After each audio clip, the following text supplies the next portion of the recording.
আসন্ন ত্রয়োদশ জাতীয় সংসদ নির্বাচনের আর মাত্র কয়েক মাস বাকি। এরই মধ্যে সারা দেশে বয়ে চলেছে নির্বাচনী হাওয়া।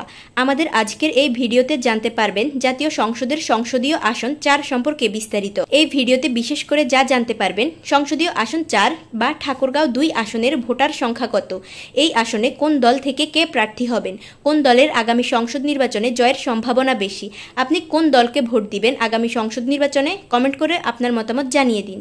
হ্যালো ভিউয়ার্স, আসসালামু আলাইকুম। আজকে আমাদের এই ভিডিওতে জানতে পারবেন বাংলাদেশের জাতীয় সংসদের সংসদীয় আসন 4 সম্পর্কে। তো চলুন দেখে আসি মূল ভিডিও। ঠাকুরগাঁও 2 বাংলাদেশের জাতীয় সংসদের একটি নির্বাচনী আসন, যা ঠাকুরগাঁও জেলার বালিয়াডাঙ্গি উপজেলা, হরিপুর উপজেলা ও রানীশংকৈল উপজেলার ধর্মগড় ও কাশিমপুর ইউনিয়ন নিয়ে গঠিত।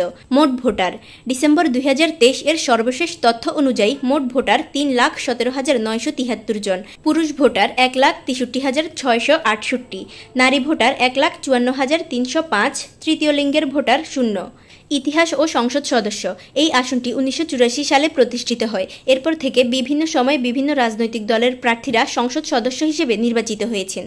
আগামী ত্রয়োদশ জাতীয় সংসদ নির্বাচনে ঠাকুরগাঁও 2 আসনের প্রার্থীদের তালিকা এখনও চূড়ান্তভাবে প্রকাশিত হয়নি।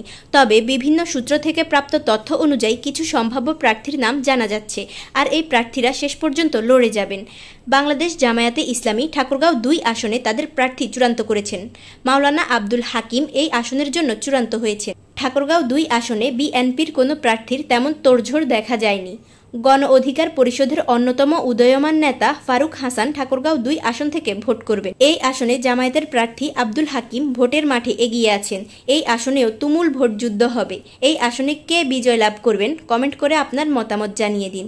প্রিয় ভিউয়ার্স, এরকম গুরুত্বপূর্ণ তথ্য পেতে আমাদের ইউটিউব চ্যানেল ও ফেসবুক পেজের সাথেই থাকুন। আল্লাহ হাফেজ।